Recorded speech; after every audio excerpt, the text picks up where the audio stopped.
வணக்கம். சில முக்கியமான தகவல்கள் தொடர்ந்து குடுத்துட்டு இருக்கேன். என் பேர் ராஜா. வாங்க நிகழ்ச்சிக்குள்ள போகலாம். நம்மளோட அன்றாட வாழ்க்கையில தேவைப்படுற சில முக்கியமான தகவல்கள் அப்படிங்கிறதுனால, அந்த தகவல்கள முதல்ல குடுக்குறேன். அது என்ன அப்படின்னா, இந்த Google Chrome நீங்க யூஸ் பண்றீங்க அப்படின்னா, அதுல ஒரு சில ஆபத்துகள் வரப்போகுது அப்படின்னு சொல்லி நம்ம சொல்லல. மத்திய அரசுடைய ஒரு அமைப்பு எச்சரிக்கை சொல்லியிருக்காங்க. அதுக்கான தீர்வும் சொல்லியிருக்காங்க. அது என்ன அப்படிங்கிறத முதல்ல பார்த்துடலாம். CERT அப்படின்னு ஒரு அமைப்பு இருக்குங்க இந்தியால. Computer emergency response team. இந்த குழு வந்து இந்த desktop version of Chrome use பண்றவங்களுக்கு ரிமோட் அட்டாக் நடக்கிறதுக்கான வாய்ப்புகள் ரொம்பவே அதிகமா இருக்கு அப்படின்னு சொல்றாங்க.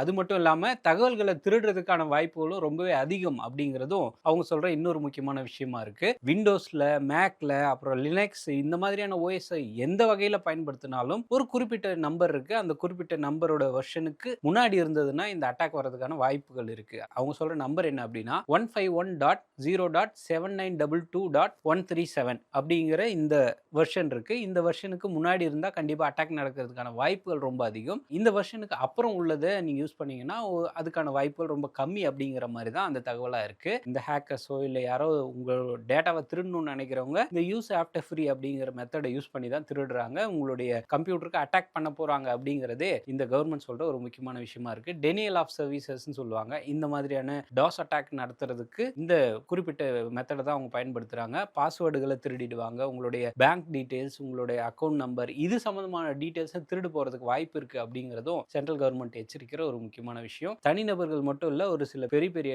கார்ப்பரேட் நிறுவனங்கள்லயும் இந்த மாதிரியான குரோமுக்கு டார்கெட்டட் அட்டாக் நடக்கிறதுக்கு வாய்ப்பு இருக்கு அப்படின்னு சொல்றாங்க. சரி, இது எப்படிதான் சரி பண்றது அப்படின்னு செக் பண்ணி பார்க்கும்போது கூகுள் குரோம்ல ஹெல்ப்னு ஒரு கேட்டகரி இருக்கும். அதுல வந்து புது அப்டேட் இருக்கும். அந்த புது அப்டேட்டை நீங்க லான்ச் பண்ணணுமான்னு கேட்கும். அப்படி நீங்க லான்ச் பண்ணிட்டு கம்ப்ளீட்டா சிஸ்டமை ரீஸ்டார்ட் பண்ணிட்டு திரும்ப பண்ணீங்க அப்படின்னா இந்த பாதுகாப்பு ஓரளவுக்கு கொஞ்சம் செக்யூர்டா இருக்கும். எல்லாருக்கும் தெரிஞ்சுக்க வேண்டிய ஒரு தகவல் அப்படிங்கிறதுனால இந்த தகவலை முதல்ல சொல்லியிருக்கேன். இதுக்கு அடுத்தபடியா ரயில்வே தரப்புல ஒரு அதிர்ச்சிகரமான ஒரு புள்ளி விவரம் வெளியா இருக்கு. ரயில்வே தரப்புல ரயில்வேக்கு அகைன்ஸ்டா ஒரு புள்ளி விவரம் வெளியா இருக்கு. அது என்ன அப்படின்னு விலாவாரியா பார்க்கலாம். இந்தியால போக்குவரத்துல கார், பஸ் இந்த மாதிரி இருக்கிற டிரான்ஸ்போர்ட்டை விட பொதுமக்கள் அதிகமா பயன்படுத்துறது இந்த மாதிரியான பொது போக்குவரத்தா இருக்கிற ரயில்கள் தான். அப்படி அந்த ரயில்கள்ல, ரயில் நிலையங்கள்ல என்னென்ன பிரச்சனைகள் இருக்குது அப்படின்னு சொல்லி CAG அப்படிங்கிற ஒரு அமைப்பு இருக்கு. இந்தியாவில் இருக்கிற ரயில்வே ஸ்டேஷன்ஸை திடீர்னு போய் ஒரு செக் பண்ணி அதை வந்து ஒரு கவர்மெண்ட்டுக்கு ஒரு அறிக்கையை தாக்கல் பண்ணியிருக்காங்க. அந்த அறிக்கை நாடாளுமன்றத்தில் தாக்கல் ஆச்சு. இது என்ன சொல்றாங்க அப்படின்னா, தெற்கு ரயில்வே உட்பட ஏகப்பட்ட நாட்டுடைய எல்லா திசைகள்ல இருந்தும் இந்த ஆராய்ச்சிகளை பண்ணியிருக்காங்க. ரயில் நிலையங்கள்ல பர்டிகுலரா ஆய்வு மேற்கொள்றாங்க. அப்படி ரயில் நிலையங்கள் ஆய்வு பண்ணும்போது குடிநீர் தொட்டிகள், அப்புறம் வந்து வாட்டர் கூலர்கள் இதெல்லாம் வந்து சரியா இருக்கா, உண்மையிலே அதுல இருக்க தண்ணி நல்லா இருக்கா, இந்த மாதிரியான விஷயங்களை செக் பண்ணி பார்க்கும்போது அவங்களே ரொம்ப பார்த்து ஷாக்கான ஒரு விஷயம் என்ன அப்படின்னா, ஈகோலி அப்படின்னு ஒரு பாக்டீரியா இருக்கு. இந்த ஈகோலி பாக்டீரியா பெரும்பாலான தண்ணிகள்ல இருக்கு. இந்த நாடு முழுக்க 512 ரயில் நிலையங்கள்ல திடீர்னு போய் ஆய்வு நடத்துறாங்க. அதுல குறிப்பா ஸ்பெசிஃபிக்கா நம்ம தெரிஞ்சுக்க வேண்டிய விஷயம் என்னன்னா, தமிழ்நாட்டுல கோயம்புத்தூர் ஜங்ஷன், அப்புறம் கேரளால பாலக்காடு ஜங்ஷன் இந்த மாதிரியான ரயில் நிலையங்கள்லயும் திடீர்னு போய் இந்த CAG வந்து ஆய்வு மேற்கொண்டிருக்காங்க. அப்படி பண்ணதோட மும்பைல CSMT, அப்புறம் கல்யாண், பிவாண்டி, ஹைதராபாத்ல இந்த மாதிரியான இடங்கள்லயும் இந்த மாதிரியான டெஸ்ட் பண்ணும்போது அங்கேயும் இதே பிரச்சனை இருக்கு. ஈகோலி அப்படிங்கிற பாக்டீரியா இருக்கு அப்படிங்கறத உறுதிப்படுத்தியிருக்காங்க. மொத்தமா எடுத்த சாம்பிள்ஸ்ல 89% ரயில் நிலையங்கள்ல குறைஞ்சபட்சமா தேவைப்படுற அத்தியாவசியமான வசதிகள் கூட இல்ல அப்படிங்கிறது தான் அந்த அதிர்ச்சிகரமான ஒரு தகவலா இருக்குது. அதே மாதிரி 201 ரயில் நிலையங்கள்ல கழிப்பறைக்கான எந்த விதமான பேசிக் ஸ்ட்ரக்சரும் கிடையாது அப்படிங்கிறதும் அந்த CAG சொல்லியிருக்கிற போட்டு உடைச்சிருக்கிற ஒரு முக்கியமான அதிர்ச்சி ரிப்போர்ட்டா இருக்குது. இது மட்டும் இல்லாம NSG கேட்டகரி 1 அப்படின்னு சொல்லுவாங்க. அதாவது அதிகமா வருமானம் வர கேட்டகரி 1 அப்படிங்கிற ஒரு செக்ஷன்ல கவர்மெண்ட் இதுக்கு தனியா ஒரு பேரே வச்சிருக்காங்க. NSG 1 அப்படின்னு ஒரு கேட்டகரி. அந்த கேட்டகரியில எந்தெந்த ரயில் நிலையம் வருது அப்படின்னு பார்த்தா டெல்லி, ஹவுரா, மும்பை சென்ட்ரல் இந்த மாதிரியான ரயில் நிலையங்கள்ல போதுமான அளவுக்கு ஜனங்க வந்து உட்கார்றதுக்கு சேர் மாதிரியான பேசிக் ஃபெசிலிட்டி கூட கிடையாது. ஒரு ஃபேன் காத்து கூட இல்ல அப்படிங்கிறது தான் அந்த CAG ரிப்போர்ட் சொல்லியிருக்கிற இன்னொரு அதிர்ச்சிகரமான தகவல். பயணிகளோட சுகாதாரத்தை, பாதுகாப்பு விதிமுறைகளை முழுமையா கடைபிடிக்கணும் அப்படிங்கிறதும் அந்த CAG சொல்லியிருக்கிற கவர்மெண்ட்டுக்கு அறிவுறுத்தி இருக்கிற ஒரு முக்கியமான விஷயம். சரி, இப்போ இது எப்படி சரி பண்ணலாம் அப்படிங்கிறதும் CAG சொல்லியிருக்காங்க. இந்தியா ஃபுல்லா ஒரு ட்ரிங்கிங் வாட்டர் குவாலிட்டி அப்படின்னு சொல்லுவாங்க. குடிக்கிற தண்ணி ஒரே மாதிரி யூனிஃபார்மா ட்ரிங்கிங் வாட்டர் குவாலிட்டி புரோட்டோகால் இருக்கணும் அப்படிங்கிறது தான் அந்த CAG வைக்கிற ஒரு பரிந்துரை. 2 முக்கியமான தகவல் தகவல்கள் பார்த்தோம். அடுத்ததாகவும் ஒரு ரயில் அது ரிலேட்டடான ஒரு டிரான்ஸ்போர்ட் சம்மந்தமான செய்தி அப்படிங்கிறதுனால அந்த தகவல் அடுத்ததா சொல்றேன். அது என்ன அப்படின்னா, அதிவேகமான மேக்லெவ் அப்படிங்கிற ஒரு சோதனை ரயில சைனாக்காரங்க இயக்கி பார்த்துருக்காங்க. இது என்ன எல்லா ஊர்லயும் தானே ரயில் இயக்குறாங்க அப்படின்னு நீங்க கேட்கலாம். இந்த மேக்லெவ் அப்படிங்கிற ரயில் வந்து சாதாரணமா ரொம்ப அப்படியே நம்ம ஊர் ரயில் மாதிரிலாம் ரொம்ப பொறுமையாலாம் போகாது. சைனால ஹூபை அப்படின்னு ஒரு மாகாணம் இருக்கு. அந்த மாகாணத்துல இந்த மேக்லெவ் அப்படிங்கிற இந்த வசதியோட இருக்கிற ஒரு புது டிரான்ஸ்போர்ட் ஃபெசிலிட்டிய அவங்க டெஸ்ட் பண்ணி பார்க்கும்போது உண்மையிலேயே அது உலக சாதனையை நிகழ்த்தியிருக்காங்க. அது என்ன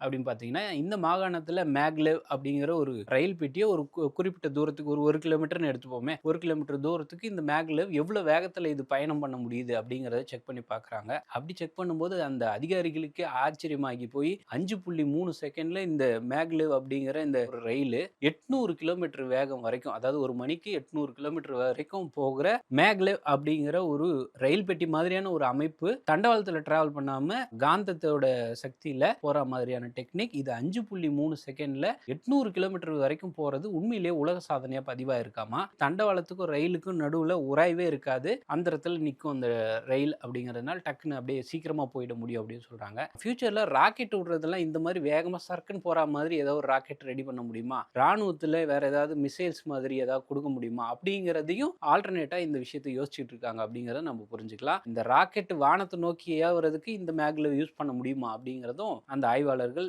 யோசிச்சுட்டு இருக்க இன்னொரு விஷயமா இருக்கு. 3 தகவல்கள் பார்த்தோம். அடுத்ததா வந்து ஊரே இப்போ வந்து டேட்டா சென்டர் அப்படிங்கிறாங்க. இந்த எல்லாருமே இப்போ ஏஐ நோக்கி போயிட்டாங்க அப்படிங்கிற நிலைமையில அவங்களுக்கு கையில இருக்கிற எல்லா டேட்டாவையும் எப்படி ப்ராசஸ் பண்றது? அதுக்கு எத்தனை சர்வர் வேணும்? இப்படி ஒரு விஷயம் நடந்துட்டு இருக்கும்போது தென்கொரியால அடடேன்னு ஒரு புது விதமான கண்டுபிடிப்பு அதை அமல்படுத்த ட்ரை பண்ணிட்டு இருக்காங்க. அது படிக்கும்போது ரொம்ப ஆச்சரியமா இருந்தது. அது என்ன அப்படின்னா, டேட்டா சென்டர்ஸ்ங்கிறது அடுத்த கட்டமான ஒரு பெரிய மூவ் ஆயிருக்கு. அந்த டேட்டா சென்டரை கூல் பண்றதுக்கு நிறைய தண்ணி தேவை. அதே மாதிரி மின்சாரமும் இதுக்கு பொதுமக்கள் பயன்படுத்துறதை விட ரொம்ப அதிகமான மின்சாரம் தேவைப்படுது. இந்த மாதிரியான விஷயங்கள்லாம் நடக்கும்போது அதுவும் பர்டிகுலரா எல்லாமே ஒரே இடத்துல கிடைச்சா எப்படி இருக்கும் அப்படிங்கிற மாதிரி யோசிச்சு தென்கொரியாவுடைய உல்சான் அப்படின்னு ஒரு நகரம் இருக்கு. அந்த உல்சான் நகரத்தில் தான் இந்த திட்டம் வந்து செக் பண்ணி பார்த்துருக்காங்க. அது என்ன அப்படின்னா, தரையில எப்படி இப்போ நம்ம சொன்ன மாதிரி நிலம் தேவை, தண்ணி தேவை, கரண்ட் தேவை, இந்த மாதிரியான விஷயங்கள்லாம் நடந்துட்டு இருக்கும்போது சவுத் கொரியால அந்த உல்சான் அப்படிங்கிற பகுதியில் கடற்கரை அப்புறம் கடல் பகுதி, கடலுக்கு அடியில இந்த மாதிரி 3 வேரியேஷன்ல 1,00,000 சர்வர்கள் வரைக்கும் ஒர்க் பண்ற அளவுக்கு ஒரு டேட்டா சென்டர் போடலாம். அது தண்ணிக்கு அடியிலயும் போடலாம். இல்ல கடற்கரை ஒட்டின மாதிரியும் போடலாங்கிற ஒரு திட்டம் தயாராகிட்டு இருக்கு. அவங்க ஊர்ல அரசாங்கம் இதுக்கு பெருசா ஃபண்ட் கொடுத்து, இது நல்ல ஐடியாவா இருக்கே. நிலமும் பெருசா வேஸ்ட் ஆகாது. கடல் தண்ணியே, உப்பு தண்ணியே நல்ல தண்ணியா மாத்தி நீங்க எப்படி வேணாலும் யூஸ் பண்ணீங்க அப்படிங்கிற மாதிரியும் அவங்க சைடுல இதுக்கான ஒப்புதல் கிடைச்சிருக்கதா சொல்றாங்க. 2030க்குள்ள ஒரு கடலுக்கு அடியில டேட்டா சென்டர் உருவாகிறதுக்கான வாய்ப்புகள் ரொம்பவே அதிகம் அப்படின்னு சொல்றாங்க. இது எப்படி ஒர்க் ஆகும் அப்படின்னா, கடலுக்கு கீழே 20 மீட்டர் ஆழத்துல ஏதோ ஒரு மெட்டீரியலை யூஸ் பண்ணி கடல் பரப்புக்கு மேல எவ்வளவு வெப்பம் இருக்கோ அதை விட கம்மியா தான் இருக்கும் அப்படிங்கிற மாதிரி செட்டப் ரெடி பண்றாங்க. கடலுக்கு அடியில டேட்டா சென்டர் போடுறதுனால கார்பன் எமிஷன் பெருசா இருக்காது, தண்ணியும் பெருசா நல்ல தண்ணி தேவைப்படாது, உப்பு தண்ணியவே எடுத்து யூஸ் பண்ணிக்கலாம் அப்படிங்கிற இந்த ஆப்ஷன் உண்மையிலேயே உலகத்தையே திரும்பி பார்க்க வைக்குது அப்படிங்கிறதுல எந்த மாற்று கருத்தும் இல்லை. சியோல்ல டேட்டா சென்டருக்கு 2028க்குள்ளார மின்சார தேவை 1450 மெகாவாட் தாண்டும் அப்படின்னு எதிர்பார்க்குறாங்க. அதனால என்ன பண்றாங்கன்னா, மின் தட்டுப்பாடு காரணமா 10 விண்ணப்பங்களுக்கு மட்டும்தான் அவங்க அப்ரூவல் கொடுக்குறாங்க. ஃபியூச்சர்ல இந்த மாதிரி தண்ணிக்கு அடியில இப்படி டேட்டா சென்டர்ஸ் உருவாக்கும் போது ஏகப்பட்ட செலவுகளை குறைக்கும் அப்படிங்கிறதுனால இந்த ஐடியா உண்மையிலேயே எல்லா தரப்புல இருந்தும் வரவேற்பு பெற்றிருக்கு அப்படின்றத நம்ம புரிஞ்சுக்கலாம். ஏற்கனவே மைக்ரோசாஃப்ட் நிறுவனம்